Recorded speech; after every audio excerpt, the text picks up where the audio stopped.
Once again, I'm heading for the roof of Radio Kaiken. I had to get away from the lab. Mayuri or Kurisu might return at any moment, and I can't face them now. I look up at the sky. The clouds are dark and heavy. It could start raining any minute now. I thought that I was alone, but someone was here before me. Kurisu is lying in the middle of the roof, arms and legs spread as if making a snow angel. The image of Kurisu in a pool of blood flashes through my mind. Is she alright? I run towards her, but before I make it halfway, she suddenly sits up and turns to face me.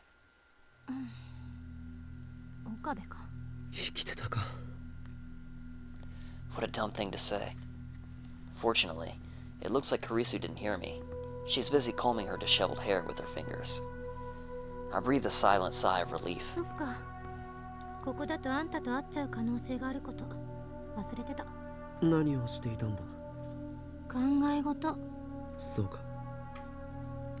Was she thinking about her death? I don't know what to say, so I keep my mouth shut. Kurisu appears to be in the same boat. She's staring at the capsule toy dispenser in the corner, her face wearing the usual frown. You know, I wonder if... No. Anyway, I was just thinking back to the beginning of the game with the metal Upa that Mayuri got that disappeared.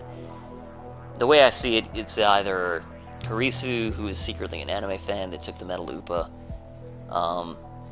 before she died, but more likely it was future Okabe, who that she met that saw the metal Upa and took it. But we'll see. The awkward silence drags on. When you think about it, Kurisu's fate rests in my hands. My decision will determine whether she lives or dies. Her fantastic hypothesis yesterday was a desperate attempt to construct a scenario where she doesn't die. Even if she believes her theory is correct, it must be difficult for her to avoid imagining her own death. I force a smile. Excuse me. Getting a little too comfortable here. And Okabe is getting really uncomfortable here.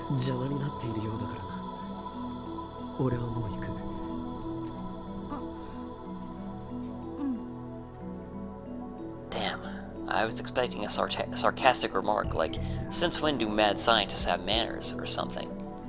Just then, something cold lands on the tip of my nose. Rain. When I look up, raindrops start landing on my forehead. An evening shower. It's only going to get more intense and quickly. Kurisu hasn't moved a muscle. She's standing there with her arms folded, staring at the ground as if she doesn't notice the rain at all. Oi.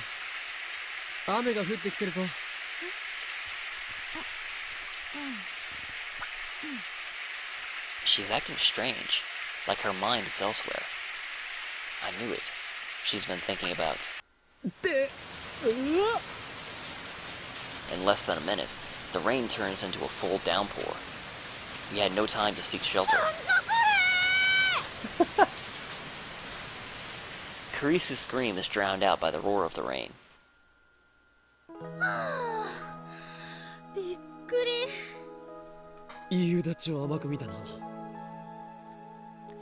Now safely inside the building, we take a moment to catch our breath.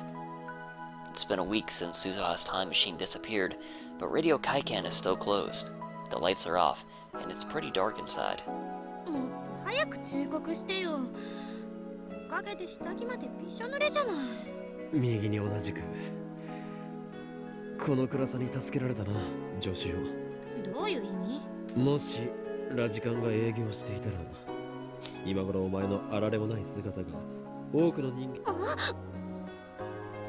Even in the dim light, I can tell that Kurisu is scrambling to cover her chest.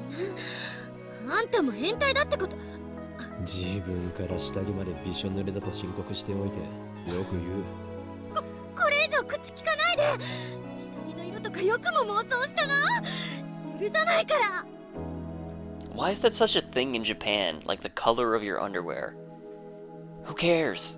But anyway. She's too self-conscious. But the color of her underwear, huh? Here we go! Gotta be white!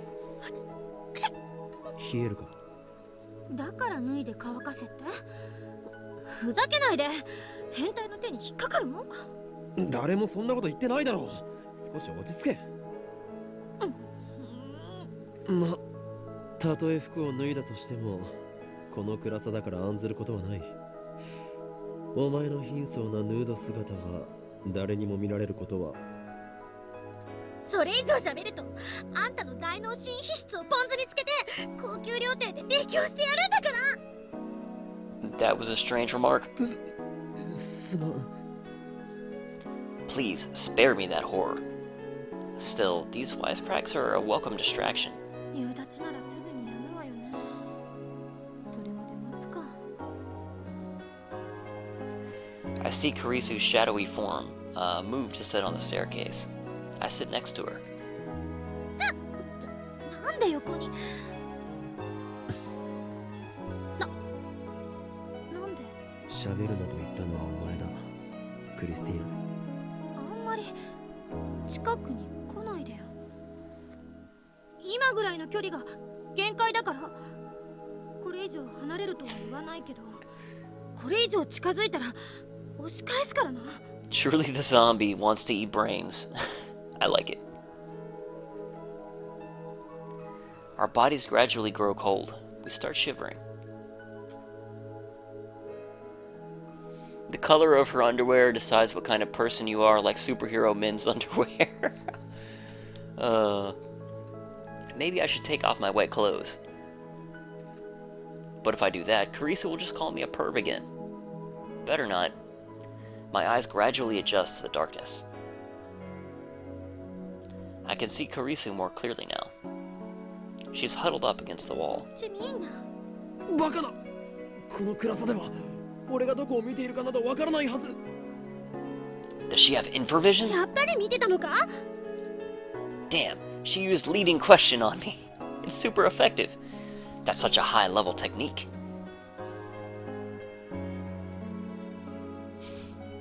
Oh man, you guys are crazy. I avert my eyes from Kurisu and take off my lab coat. That's when I notice my coat is torn at the shoulder. 屋上から避難した時にどこかに引っ掛けたか。何の話？いや、上着の肩口が破れかけていた。岡部ってドジっ子だったの？俺はマッドサイエンティスト属性であってドジっ子属性など持っていない。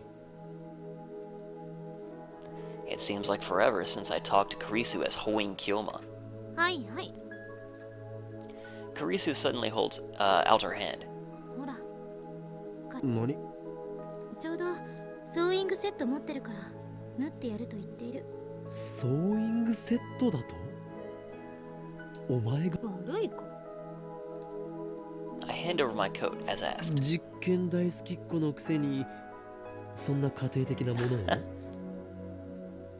実験大好きっ子であると同時に家庭的な女の子かもしれないじゃん。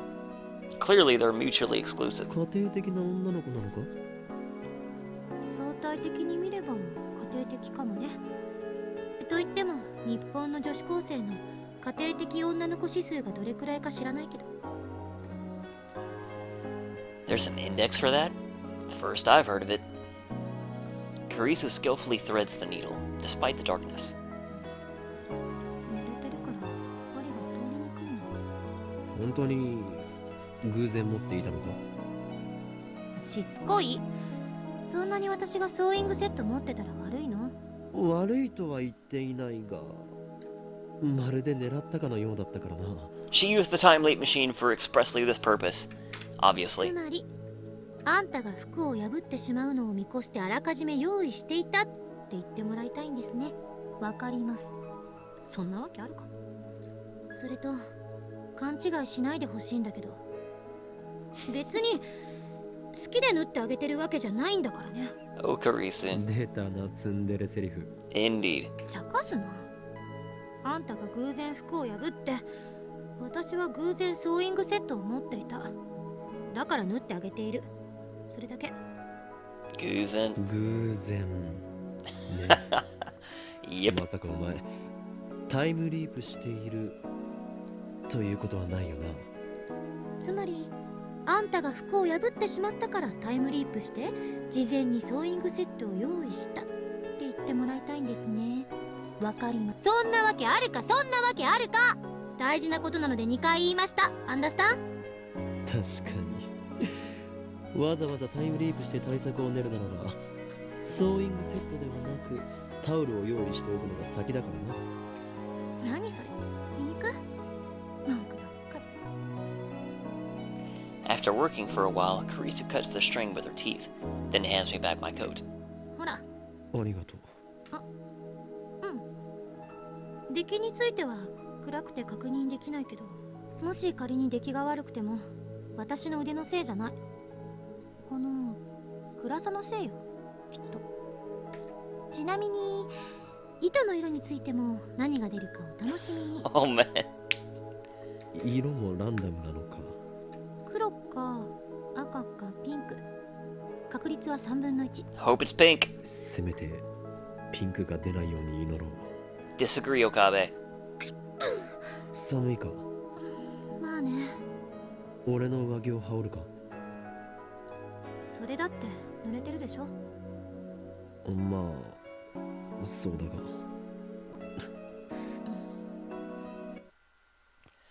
Silence again. The words flow so naturally when it's just harmless banter, but 1 second of silence and suddenly we have nothing to say. It must be because of what happened yesterday. I'm so desperate to avoid the topic that nothing seems safe. I know I need to say something, but what? 結論は出た。 Her voice is barely a whisper, but I can hear her clearly in the silence of the empty stairwell. I look at Kurisu. She's hugging her knees to her chest, presumably against the cold. My decision. I know what she means. That's why I can't answer. まだ悩んでるの？あんたってまゆりのこと好きなんでしょ？何？ Where did that come from? Kurisu keeps staring into the ただ darkness. の錯覚かもしれないけど、私の心の中に奇妙な記憶というかデジャブみたいなものがある。そこではあんたはまゆりを助けようと必死になってて、一人で傷つきながらそれでも前に突き進もうとしてるの。 Kurisu too? そんな岡部が私に相談をしてきて、そのひたむきに頑張ってる姿を見て、私の力になってあげたいと思ったら。って別にあんたを助けたいって思ったわけじゃないからな。私は Man, あく she's までまゆりを助けたいだけであって。 she's playing the tsundere thick today. とにかく私にはなぜかそんな錯覚が記憶のように残ってる。 So Kurisu's the same.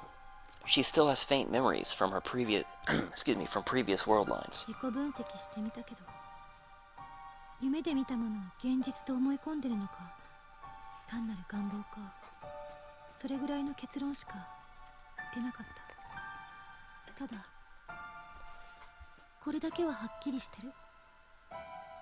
あんたはまゆりを助けるべきなのよ。怖くないのか。 To save Mayuri, I must undo the current world line. If I do that, Kurisu will die. なんだか廃墟に迷い込んだみたい。 Kurisu suddenly changes the subject. She looks around the dark, empty stairwell. まるで世界中の電源が切られて、私たちだけ取り残されたみたい。ふと思うんだ。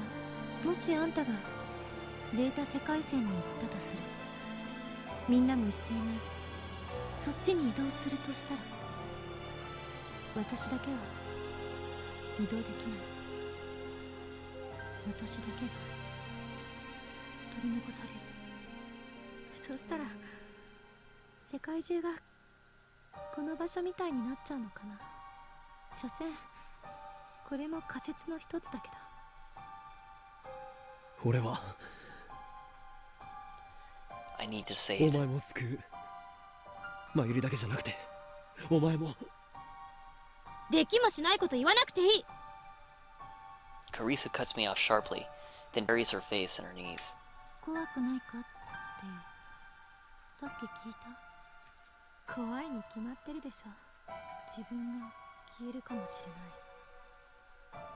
自分だけが取り残されるかもしれない。あるいはあんただけがこの世界線からいなくなるかもしれない。誰もあんたがいなくなったことを認識してない世界がずっと続いていって、私は何事もなかったかのようにアメリカに帰るかもしれない。かもしれない。かもしれない。そんないろんな可能性を考えて、その度に絶望的な気分になる。でも Kurisu raises her head and spears me with her glare. だからマユリを見殺しにしろなんて言えると思う？クリス。なんか寒いな。 Kurisu grabs her own arms. In the darkness, I see her shoulders shaking. 濡れてる服着てる青年。たくダメだ。こんなの全然論理的じゃない。仮説にすらなってない。全部根拠のない妄想。こんなしょうもない妄想を垂れ流す脳の機能をカットしてやりたい。 She is obsessed with brains. Now she's talking to herself in an angry tone. Kurisu's always been calm when faced with the unknown. I admired her for that. I thought she was facing this calmly too. But I was wrong. Behind her cool facade, she was struggling to cope with the knowledge that her very existence was in jeopardy. She was fighting that fear all alone, and now it's finally come to the surface. Of course she's afraid. However brilliant she may be, she's still just an 18-year-old girl. Kurisu abruptly stands up. I realize that I no longer hear the sound of rain pounding on the roof. 聞いて、岡部。両方救うのは無理。そうでしょう。どうあがいたって確率は2分の1なの。だが。だがじゃない。私の結論は変わらない。マユリを助けて。 I hear the pain in her voice, and also the resolve. Kurisu has made up her mind. I look away and clench my fists. My nails dig into the palms of my hands. そう簡単に諦めろっていうのか。そんなのできるはずがないだろう。できるかできないかじゃない。あんたをやらなくちゃいけない。ダメだ。お前は俺たちの大切な仲間だ。俺はお前も見捨てない。岡部。 Kurisu drops to her knees and grabs me by the collar. I gasp for breath as she stares into my eyes. Her eyes are hard and stern. It's always like this when she scolds me. Always the same glare. 他に解決策があるの？ないんでしょ。私はマユリを犠牲にしてまで生きていたくない。もしマユリを助けなかったら。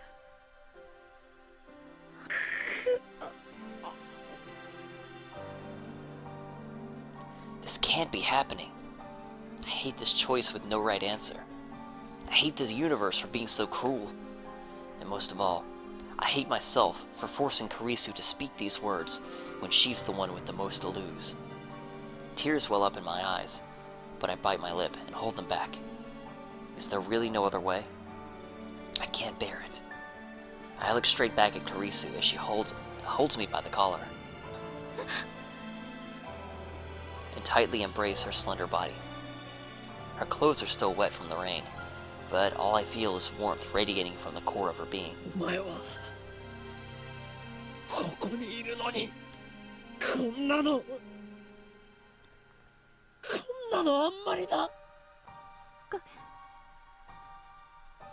Tension drains from her back and her hands. She gives her whole body to my embrace. ありがとう。私のためにそこまで苦しんでくれて。でももう十分。私は大丈夫だから。あとはマユリのことだけ考えて。 It would take some real courage to say that. Despite her fear, Kurisu has made her choice. It's time for me to do the same. I need to decide, here and now, the future of the world. Which friend to let die. Holding Kurisu tightly, I whisper into her ear. And I save the game, because I don't know how this is going to go down.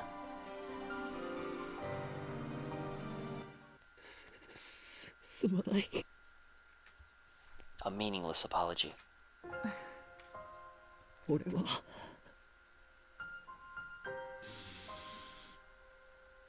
マユリだけはどうしても救いたいから。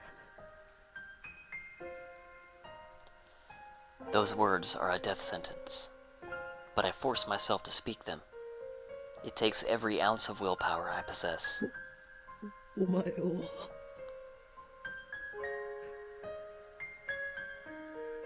助けられない。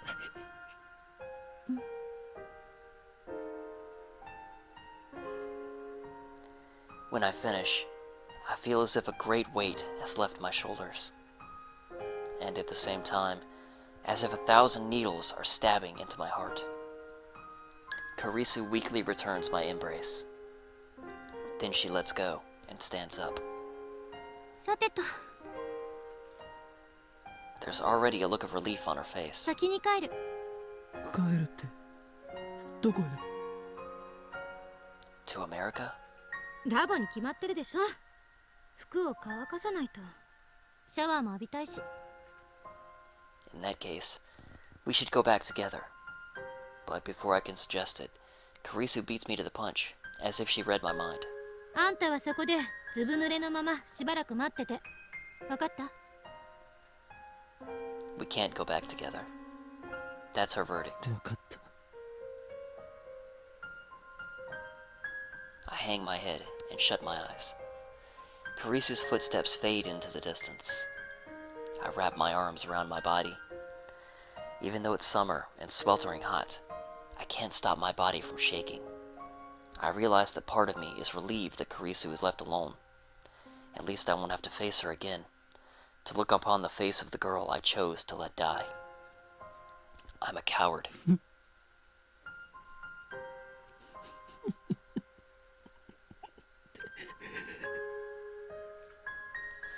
My self-loathing echoes in the darkness.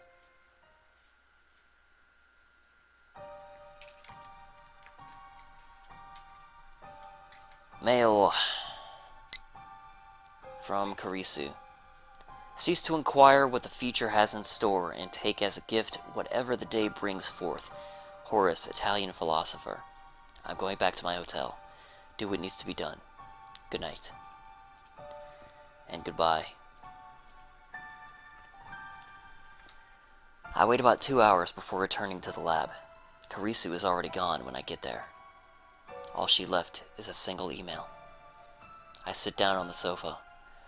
While drying my hair with a towel, I look towards the PC in the corner of the room. It's already connected to the IBM 5100, ready for Daru to start hacking. I already got in touch with him. The hacking starts tomorrow at noon. I drove myself even further into a corner by telling that to Daru. Now I can't turn back, no matter how much I want to. I chose Mayuri. I will let Kurisu die. Showering didn't soften the wrenching pain in my heart. In truth, I'm just riding on Kurisu's resolve. Mine is still a flimsy thing. I can't help but wonder, is this really okay? Really? 誰かいますか？ Mayuri opens the door and enters. For a moment, after she catches sight of me, she looks ready to burst into tears. But that quickly gives way to a smile. どうした？なんとなく来てみたの。Did she talk to Kurisu? I swallow hard. Maybe I should explain the situation to Mayuri. But I know she'll feel guilty if I tell her. Mayuri doesn't need to know. Everything will be okay as long as we crack CERN's database and reach the Beta World line. 最近ね、オカリンと話す時間ちょっと減っちゃった。でもね、オカリンの重荷にはなりたくないんだ。Can I really let it in like this? Shouldn't I tell her what Kurisu is sacrificing for her sake? もしかしてシャワー浴びてたの？ Mayuri moves behind the sofa, grabs the bath towel on my head, and starts rubbing my hair dry. オカリン、シャンプーのいい匂いがするね。I didn't mind the towel so much, but then she buries her nose into my hair and starts sniffing. やめんか。 I jerk my head away. Mayuri goes back to drying my hair. 今日ね、コミマ行かなかったよ。なぜだ？オカリンのこと気になっちゃったのです。オカリンの辛そうな顔を思い出したらね、コミマを楽しんでなんかいられないなって。だからって言ったけど参加せずに帰ってきたの。そうか。悪かったな。心配かけて。Should I tell her? Or should I keep her in the dark? 最近ね、オカリンと話す時間ちょっと減っちゃった。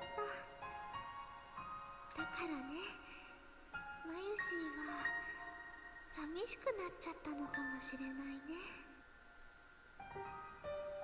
ね。マユリ、もし俺がお前に隠し事をしてるって言ったらどう思う？実はオカリンとクリスちゃんは付き合っていますっていう。なぜそうなる？でもね、オカリンとクリスちゃんはとっても仲がいいでしょ。二人はお似合いだと思うな。そんな話をしているんじゃないんだ。全部話してほしいなんて思ってないよ。人質だからね。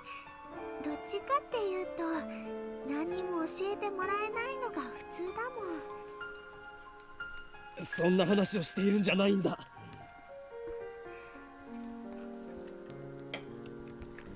Mayuri's hand leaves my head.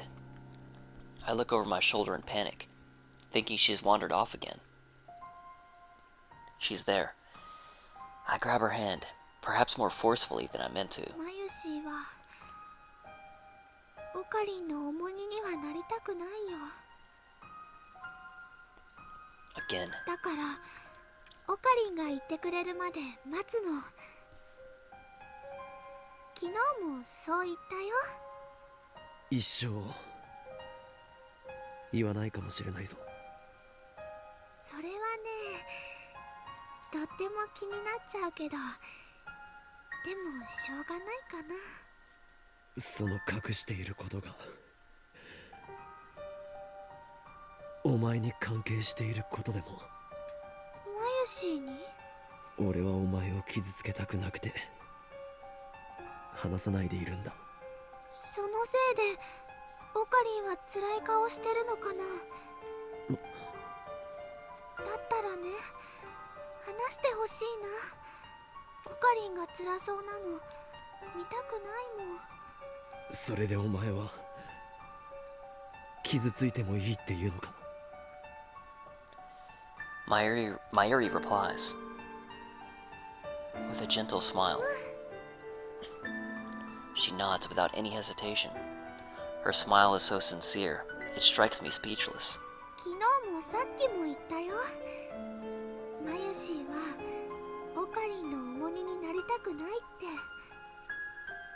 あのね、マユシーがおばあちゃんのことで苦しかった時、オカリンはマユシーを人質にしてくれたでしょ。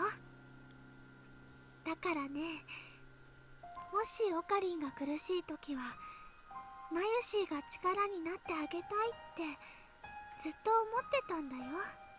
マユシーなんかじゃちっとも役に立たないかもしれないけど。 Useful. Suddenly, I remember. Mayuri is going to die tomorrow. I've been through it once before. She died protecting me, and her last words were, やっと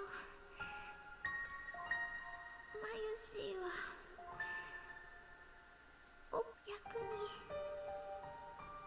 立てたよ。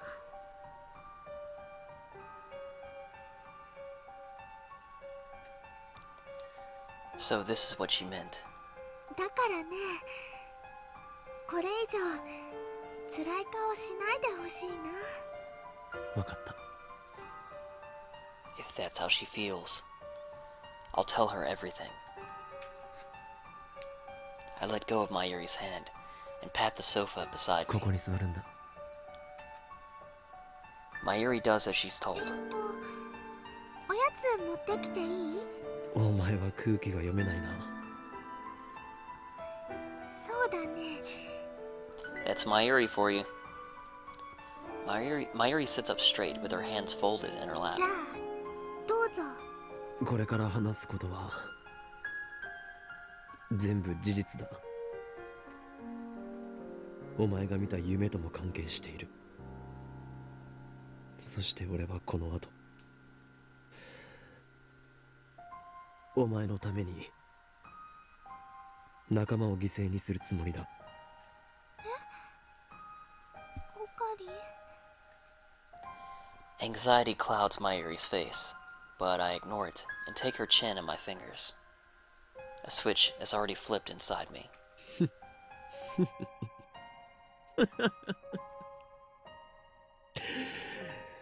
せいぜい後悔するがいい。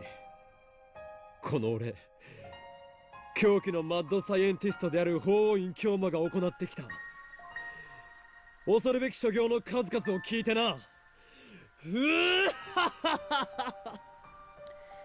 And so I begin, speaking as the mad scientist whose foolish experiments brought everything to ruin. I start with the first raid on the lab. I tell Mayuri how Moeka killed her.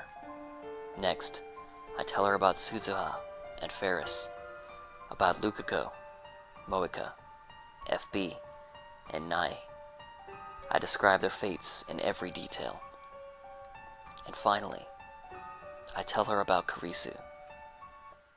すなわちマキセ・クリスを生贄として俺は新たなる世界へと旅立つのだ。 There was a lot to explain, and Mayuri kept asking questions, desperate to understand the strange concepts I was throwing at her. Thanks to that, the conversation went longer than expected. It's already getting late. 以上がこの俺法王院京馬が考えた壮大なる計画、その名もメイドインヘブンである。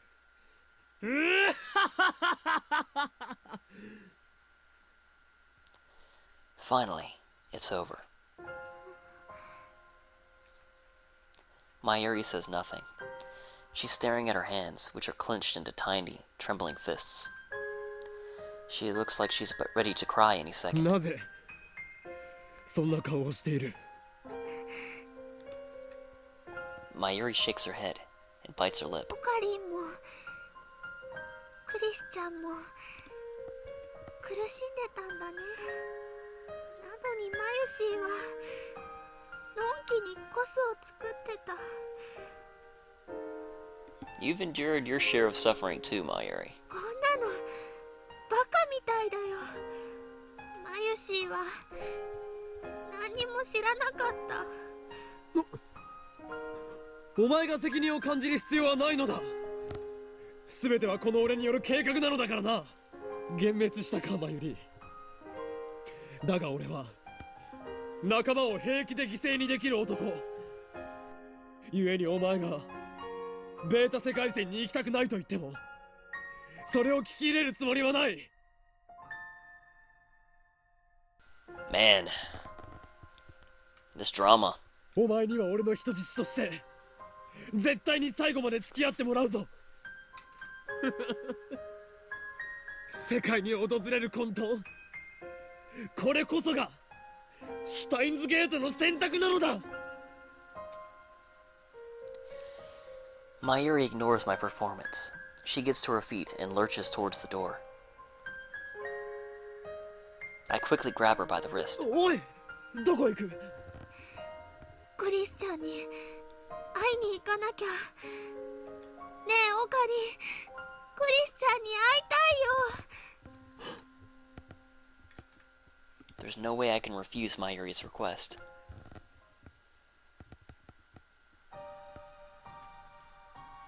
I contacted Kurisu. We arranged to meet on the UPX overpass at 4:30 in the morning. I was wondering why she wanted to meet so early, but I understand once I see her. She's dragging a large suitcase. お見送りご苦労。 She faces us with a smile. そのスーツケース、まさか。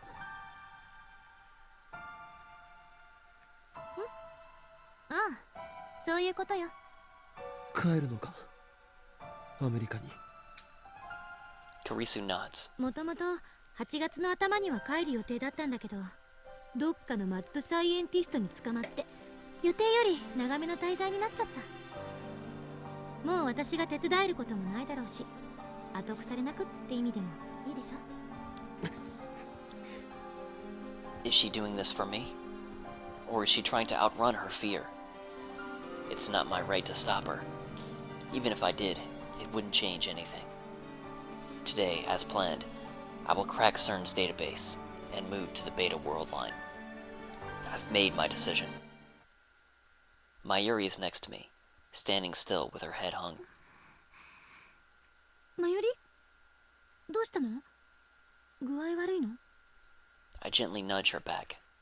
ほら、マユリ。 She takes one step, pauses a second, then leaps on Kurisu with a cry. クリスチャン。どうしたの？いきなり。マユシーはね、クリスチャンがいなくなるの。やだよ。 Kurisu hears the desperate plea in Mayuri's voice. She gives me a look that asks, "Did you tell her?" I silently nod. マユシーのためなんかに消えたりしないで。ね。マユリ。マユシーだってクリスチャンを犠牲にしてまで生きていたくないよ。 I expected Mayuri might say that. It's absolutely essential that I remain firm. I feel bad for Kurisu, but it needs to be said. それは許されない。俺はマユリを選んだのだ。マユリには救われる義務があるのだ。 Pain stabs through my heart. These words are reprehensible. クリスはお前のために命を投げ出すという契約をこの俺と交わした。それを保護にすれば最悪がこの地を襲うだろう。 I clench my fists tight to suppress my self-loathing. クリスの思いを無駄にするな、マユリ。でもありがとう、マユリ。 Kurisu wraps her arms around Mayuri's back, returning the hug. でも私はもう自分の中で結論を出したし、納得もしてるから。知ってる？あんたって岡部にものすごい愛されてるって。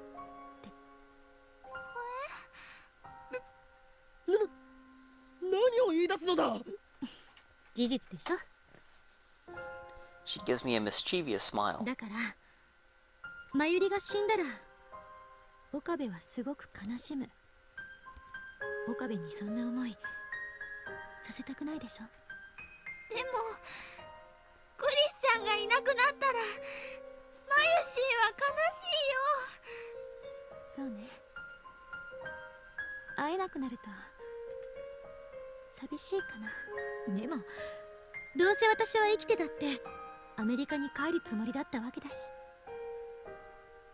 だから別の世界線に行っても私はアメリカにいるものだと思えばそう大した違いはない。そういう問題じゃないもん。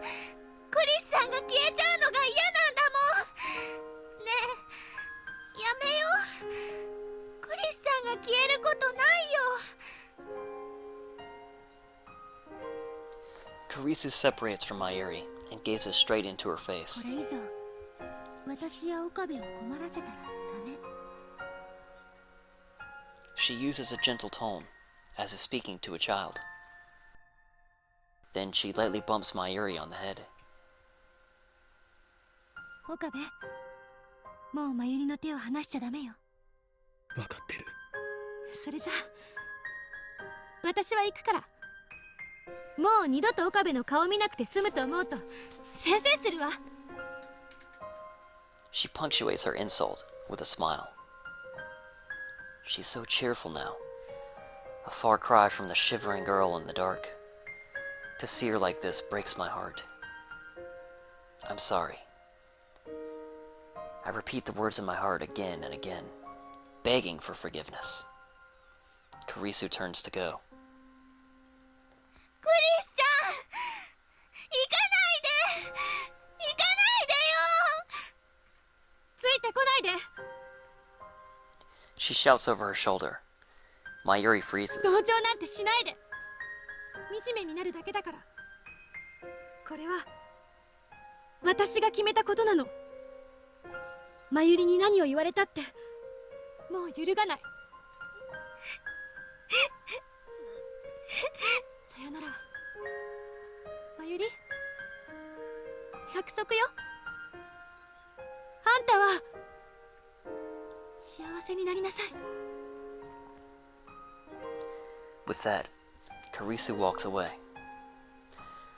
Early morning Akihabara, well before sunrise. The trains are just starting to run. She disappears into the station, dragging her suitcase behind her, alone. Mayuri falls to her knees, her face streaked with tears. As I approach, I hear her voice. ごめんなさい。ごめんなさい。ごめんなさい。お前が謝る必要はない。すべてはこの俺の決断だ。クリスには消えてもらう。俺はクリスを助けない。そして世界には俺が望む混沌が訪れるのだ。俺が許せないか、マユリ。ならば恨めばいい。だがそれでもお前には最後まで付き合ってもらう。俺は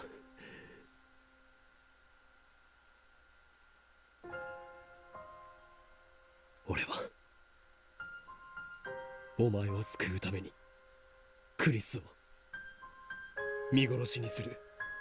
だから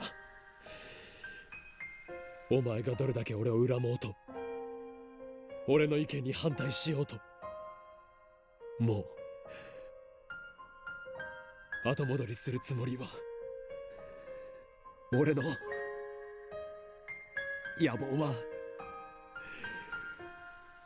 誰にも止められない。 Mayuri slowly stands up. Then she buries her face in my chest, just like she did to Kurisu. オカリンの本当の気持ち聞きたいよ。 How I really feel?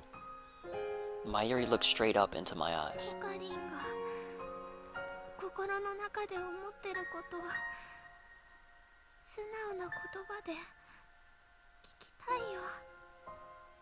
マユシーはね、もう重荷になりたくないから。なってねえよ。なってるわけないだろ。これは俺のエゴだ。俺がお前を助けたいだけだ。お前を失いたくないだけだ。ありがとう、オカリン。ありがとう。 Mayuri tries her hardest to smile through her tears. And once again, she buries her face into my chest. いつも見てた怖い夢もそこに出てくるかっこいいオカリンもきっと夢なんかじゃなかったんだね。ずっとマユシーを助けようとしてくれてたんだね。ねえオカリン、マユシーはね、僕大好きだよ。オカリンがいてくれるからマユシーは毎日笑っていられるんだよ。これからもずっと一緒にいていい？当たり前だ。 I answer Mayuri with my embrace. そんなの当たり前だろう。一緒にいてくれないと俺が嫌だ。あのね、マユシーは幸せになるよ。クリスちゃんと約束したからあ幸せにしてください。あ離さないでください。あずっと大好きでいさせてください。あ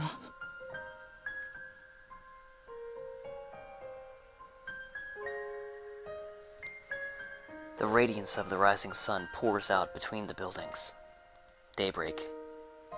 As the sky grows brighter, we remain in our embrace, as if to reassure each other that we're still here. それではこれよりオペレーションベルダンディ最終フェーズを開始する。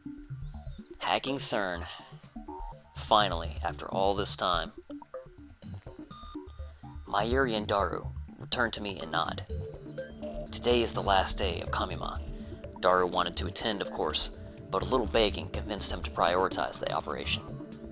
I take a look around the lab. These 20 days have seen constant change. It's incredible to think that at one point, this lab had a whole 8 members. And now, we're back to 3. The memories we made. The experiences we shared. To save Mayuri, I will undo them all. There is sorrow in me, and guilt. I engrave them deep inside my heart. I'll never forget, I mustn't forget, these long yet short summer days. But still, I choose to erase our memories. I choose to return everything to normal. Suzuha's mission is irrelevant. I'm not doing this for the future. As long as Mayuri lives, nothing else ダ matters. ル始めてくれ。いいんだな。ああ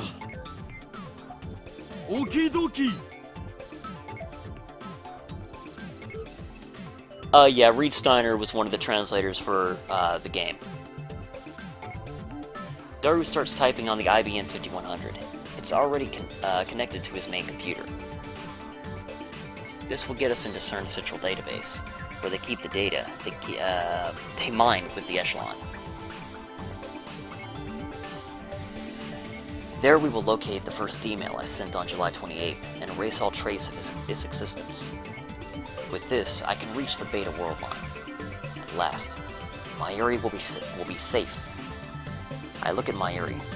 She's on the couch, sitting straight as a ramrod, with her grandmother's pocket watch pressed to her ear. She stays still, with her eyes closed. Whenever Mayuri wants to calm down, she listens to the sound of that pocket watch. Ever since we parted with Kurisu, Mayuri said nothing about my choice. I guess she's come to terms with it in her own way. The actual work I left to Daru. No problem there. While waiting for him to finish, I walk to the development room. In the center of the room is the time leap machine. I squat down and gently brush my fingers against the microwave surface.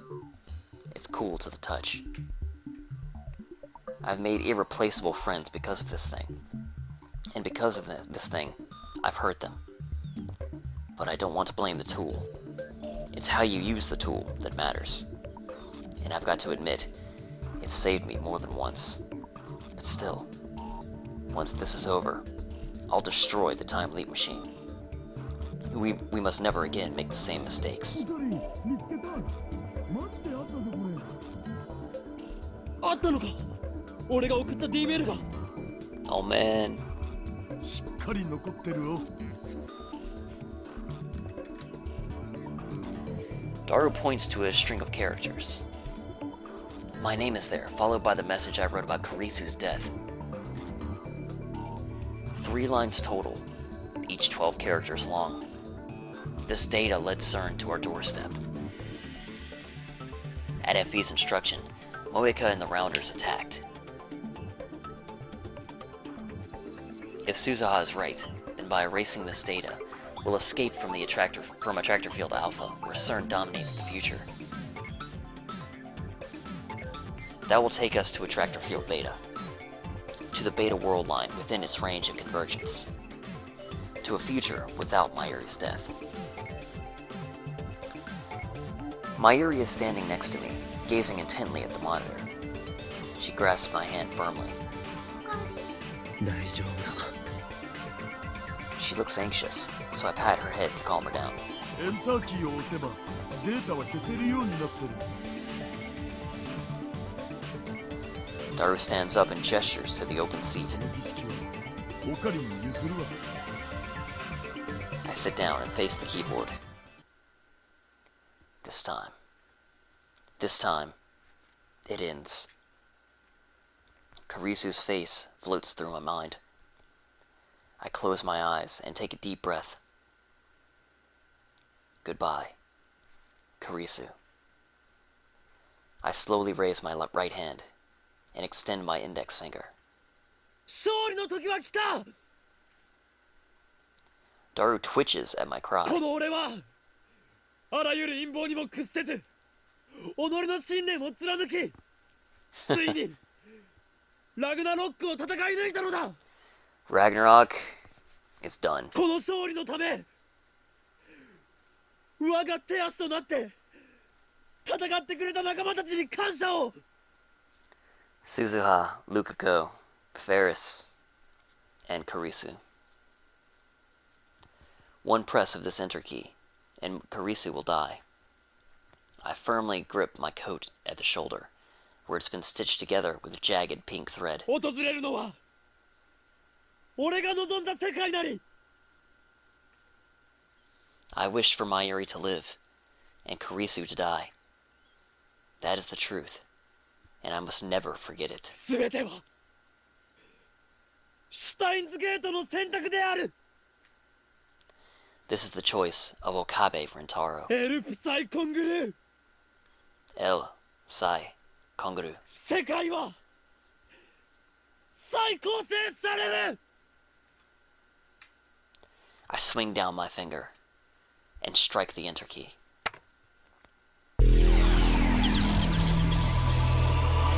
"1%.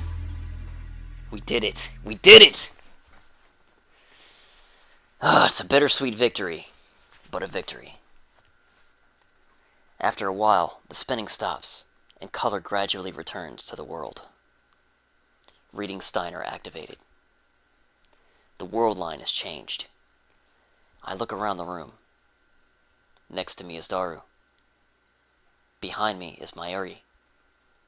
I reach out to her, and she takes my hand with a smile. Everything is where it should be. It looks like nothing has changed at all.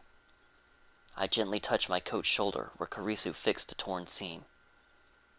It's gone. My coat isn't torn. The stitches, uneven from having been sewn in the dark, have disappeared. There's no trace of that ridiculous pink thread. I stand up and head to the development room.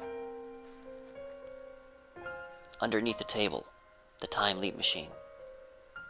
No, that's not the time leap machine. That's the phone wave, named subject to change.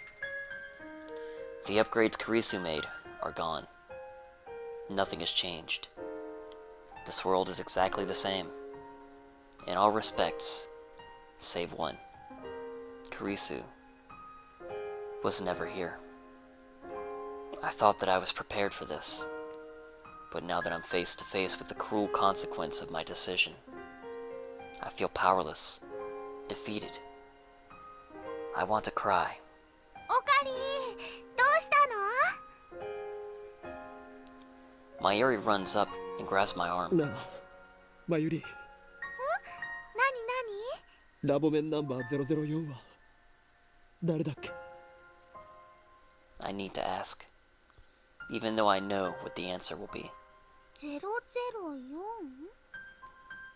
オカリンオカリン、ラボメンはね、オカリンとマヨシーとダルくんの3人しかいないよ。Ah, man. The tear. I crumple to my knees and cover my face with my hands. そうだな。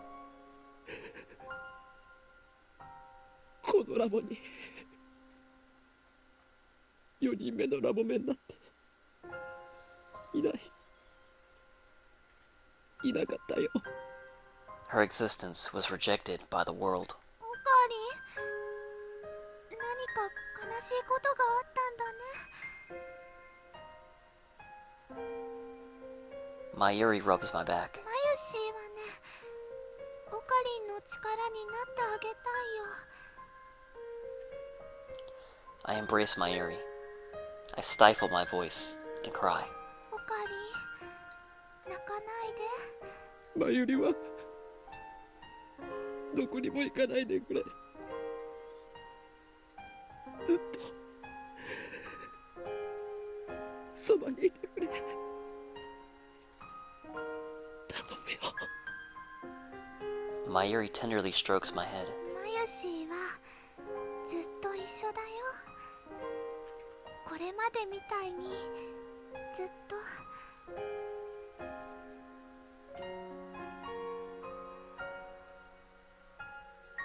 All trace of Kurisu's existence has vanished. This proves that I've returned to my original world line. This is the world I struggled to reach. The world Suzuha traveled through time to create. A world where the future is free. Nothing has changed, and yet, this is my utopia.